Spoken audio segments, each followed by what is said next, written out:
नमस्कार, स्वागत है आप सभी का सुजस सारांश की इस क्लास में। इस क्लास में हम पढ़ते हैं राजस्थान का करंट अफेयर्स, जिसका आधार होता है राजस्थान सरकार की सुजस पत्रिका। शुरुआत करते हैं हेडलाइंस के साथ। सबसे पहली जानकारी है, राजस्थान को देश का नंबर 1 राज्य बनाने के लिए कृत संकल्पित, मुख्यमंत्री ने ऐसा कहा। कल मुख्यमंत्री हैदराबाद में प्रवासी राजस्थानी समुदाय को संबोधित कर रहे थे। साथ ही राजस्थान ने क्या क्या अचीवमेंट अभी तक प्राप्त किए हैं उनके बारे में भी यहाँ जानकारी दी गई है। जैसे कि इसमें 2-3 चीजें खास है। एक तो राजस्थान की जो जीडीपी ग्रोथ रेट है 11.04% के साथ राजस्थान पूरे देश में जीडीपी ग्रोथ रेट के मामले में दूसरे स्थान पर है। इसके अलावा एक और जानकारी खास है कि क्रूड ऑयल उत्पादन में राजस्थान पूरे देश में कौन से स्थान पर है? दूसरे स्थान पर। जीडीपी ग्रोथ रेट में भी दूसरे स्थान पर है और क्रूड ऑयल के उत्पादन में भी राजस्थान दूसरे स्थान पर है। इसी तरह से और भी कुछ जानकारी दी गई हैं जो हम पहले भी कई बार पढ़ चुके हैं। जैसे कि Rajiv Gandhi scholarship for academic excellence में 500 विद्यार्थियों को विदेश में पढ़ने भेजा जाएगा। जैसे कि स्कूटी के बारे में जानकारी दी गई है, 30,000 स्कूटी अब दी जाएंगी। जैसे कि उद्योग प्रोत्साहन पुरस्कार 2019 और 22 लागू की गई है। पर्यटन को उद्योग का दर्जा दिया गया है। इस तरह की कई सारी जानकारी जो हम पहले भी पढ़ चुके हैं। सड़क विकास कार्यों के लिए 156 करोड़ रुपए स्वीकृत किए गए।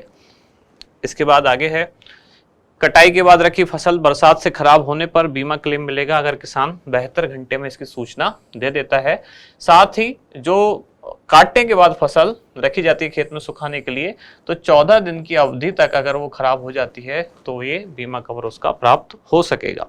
राज्य सरकार 25 लाख पशुपालकों को पशुओं के कृत्रिम गर्भाधान के लिए अनुदान देगी। इसके बाद उत्तर मैट्रिक छात्रवृत्ति योजना के बारे में बताया गया है।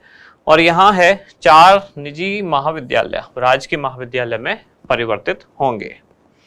एक और छोटी सी जानकारी है, ये बजट की घोषणा है कि सीकर में जो मिनी सचिवालय स्थापित किया जाना था, ये कहाँ होगा? अब सीकर के लक्ष्मणगढ़ में मिनी सचिवालय की स्थापना की जाएगी। इसके बाद इंदिरा गांधी शहरी रोजगार गारंटी योजना, जिसमें अब 125 दिन रोजगार की गारंटी दी जाती है। जब योजना शुरू की गई थी तब इसमें 100 दिन का रोजगार दिया जाता था। अब बजट में इसकी जो अवधि है रोजगार की उसको 25 दिन बढ़ा दिया गया है, तो अब 125 दिन योजना में रोजगार दिया जाता है। महात्मा गांधी स्कूल, जिसमें बाल वाटिकाओं को चाइल्ड फ्रेंडली फर्नीचर मिलेगा। प्रदेश की 30,000 मेधावी बालिकाओं को स्कूटी मिलेगी अब। और इसके अलावा यहाँ एक जानकारी है, राज्य कला पुरस्कारों की घोषणा की गई। राजस्थान ललित कला अकेडमी के द्वारा 10 कलाकारों को ये राज्य कला पुरस्कार दिए जाएंगे। फिर आगे है, मुख्यमंत्री श्री अशोक गहलोत ने शिक्षा से जुड़े अहम प्रस्तावों को स्वीकृति दी। प्रदेश के 99 महाविद्यालयों में 114 कक्षा कक्ष बनाए जाएंगे। और इसके बाद है राजस्थान मिशन 2030, जिसमें खान विभाग 34 शिविरों में कार्मिकों, हितधारकों और आमजन से 1945 सुझाव प्राप्त किए। बालोतरा, जहां नगर परिषद की तर्ज पर 20 गांवों का विकास होगा। और इसके अलावा लास्ट में है फेक न्यूज से जागरूकता। इसके बाद हमारा इंडेक्स है, कौन कौन सी खास जानकारियां हैं यहाँ।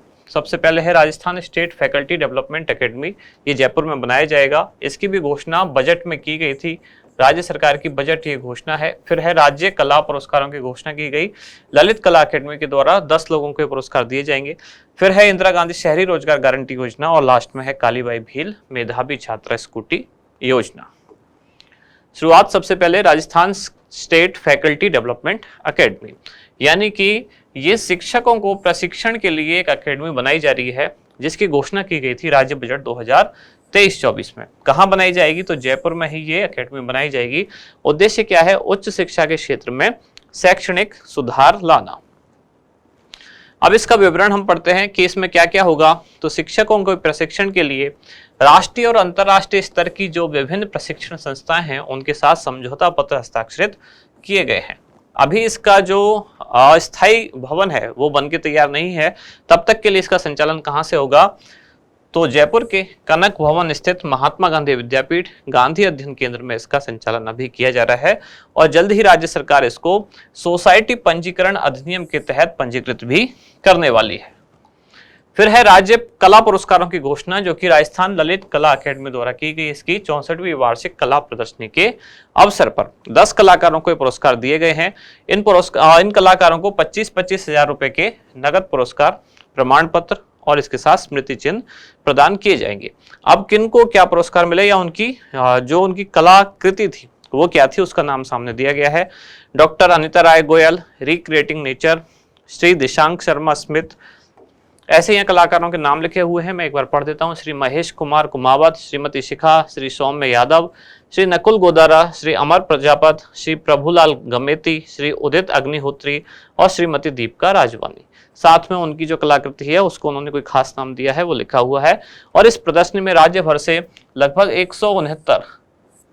169 कलाकारों के 505 चित्र व मूर्ति शिल्प इसमें प्राप्त हुए।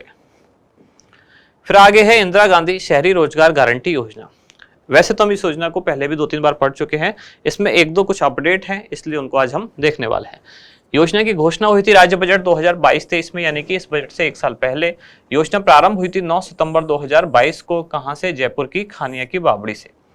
वर्तमान में योजना का बजट 1100 यानी कि 1100 करोड़ रुपए है। जब योजना शुरू हुई थी तो इसका बजट कितना था? 800 करोड़ रुपए। ये 300 करोड़ रुपए क्यों बढ़े? क्योंकि जब योजना शुरू हुई थी तब इसमें 100 दिन का रोजगार दिया जाता था, अब ये कर दिया गया है 125 दिन। 25 दिन का अतिरिक्त रोजगार है, तो जाहिर सी बात है बजट भी इसमें बढ़ना था। तो पहले 800 करोड़ रुपए योजना के प्रारंभ के समय ये बजट था, जो अब हो गया है 1100 करोड़ रुपए। इसका विभाग कौन सा है? तो स्वायत्त शासन विभाग द्वारा योजना का क्रियान्वयन किया जाएगा। उद्देश्य क्या है? जो शहरी क्षेत्रों के बेरोजगार हैं उनको उनके नगर निकाय की सीमा में ही रोजगार प्रदान करना। तो जैसे मनरेगा की तर्ज पर ही योजना लागू है। मनरेगा में जैसे कि ग्रामीण क्षेत्रों में रोजगार दिया जाता है, इसमें शहरी क्षेत्रों में रोजगार उपलब्ध होगा। इसमें 125 दिन का गारंटी युक्त रोजगार दिया जाएगा। आवेदन कैसे होगा? तो जन आधार नंबर द्वारा या जन आधार पंजीयन रसीद द्वारा आवेदन किया जा सकेगा। लाभार्थी खुद या फिर ई मित्र के माध्यम से रजिस्ट्रेशन करा सकता है। किस आयु वर्ग के व्यक्ति पात्र होंगे? तो 18 से 60 वर्ष आयु के जो व्यक्ति हैं पात्र होंगे और मांगने पर 15 दिन में उनको रोजगार दिया जाएगा। पेमेंट कैसे होगा? कार्य का भुगतान उनका कैसे होगा? तो जन आधार से लिंक जो उनका बैंक अकाउंट है उसमें 15 दिन में कार्य का भुगतान किया जाएगा। अब इसमें ये क्वेश्चन पूछा गया, इसमें से 2 क्वेश्चन के पूछ जा चुके हैं। एक तो इसका बजट पूछा जा चुका है पहले सेकंड ग्रेड वाले एग्जाम में, जब पूछा गया तब कितना था?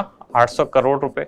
अब इसका बजट भी बढ़ गया। दूसरा ये भी पूछा गया है कि सामान्य प्रकृति के कार्य और विशेष प्रकृति के कार्य, इन दोनों में श्रम और सामग्री का अनुपात क्या है? सामान्य कार्य जो होंगे उसमें इसमें श्रम और सामग्री का अनुपात क्या होगा? तो सामान्य प्रकृति के कार्यों में श्रम की लागत अधिक होगी, यानी कि 75:25। जबकि विशेष प्रकृति के जो तकनीकी कार्य हैं वहां श्रम की लागत कम है, सामग्री की अधिक है, तो वहां यह अनुपात क्या होगा? 25:75। फिर है कालीबाई भील मेधावी छात्र स्कूटी योजना। इस योजना में भी एक अपडेट है, इसलिए इसको भी आज देख रहे हैं। योजना शुरू हुई थी 1 अप्रैल 2020 से। कॉलेज शिक्षा विभाग की ये योजना है, उसके द्वारा संचालन किया जाता है। पात्रता क्या है?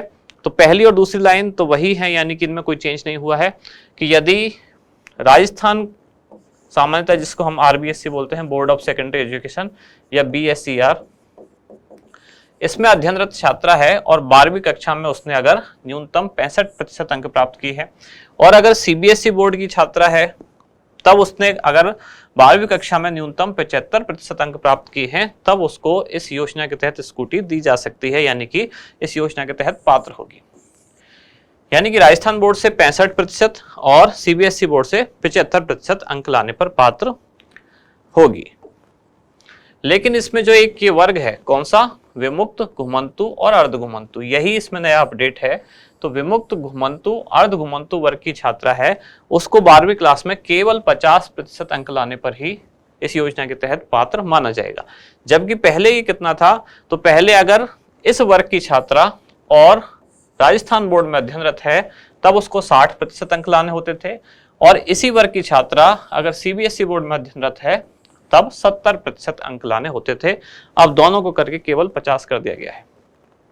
अगर बाकी अन्य की बात की जाए, सामान्य वर्ग की या बाकी अन्य जो वर्ग हैं, तब उसमें 12वीं क्लास में 65 और राजस्थान बोर्ड में 12वीं क्लास में 65 और CBSE बोर्ड में 12वीं क्लास में 75 था। लेकिन जो विमुक्त, घुमंतु और अर्धघुमंतु है वहां इनके लिए कितना था? राजस्थान बोर्ड से 60 और CBSE बोर्ड से 70। अब इसको चेंज करके क्या कर दिया गया है? विमुक्त, घुमंतु और अर्धघुमंतु के लिए दोनों को ही कर दिया गया है 50। यही इसमें नया अपडेट है। वार्षिक पारिवारिक आय कितनी होनी चाहिए? तो 2.5 लाख से अधिक नहीं होनी चाहिए। साथ ही साथ इसमें स्कूटी के लिए पात्रता भी होगी जब 12th पास करने के बाद जो छात्रा है उसने आगे कॉलेज में एडमिशन लिया है।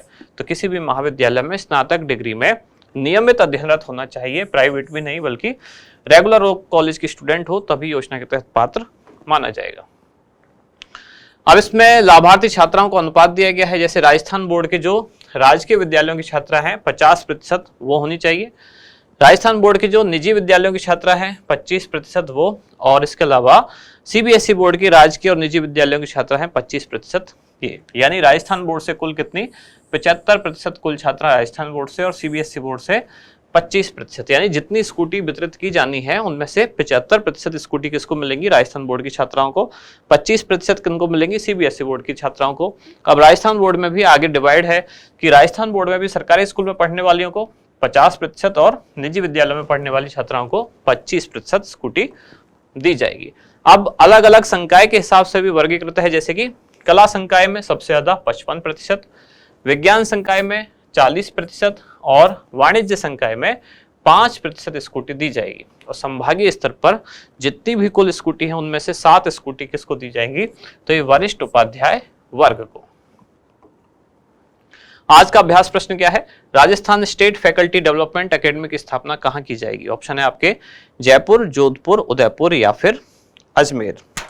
तो क्या होगा इसका सही उत्तर? बताएं आप कमेंट्स में। आप मिलते हैं कल अगली न्यूज के साथ अगली क्लास में। धन्यवाद।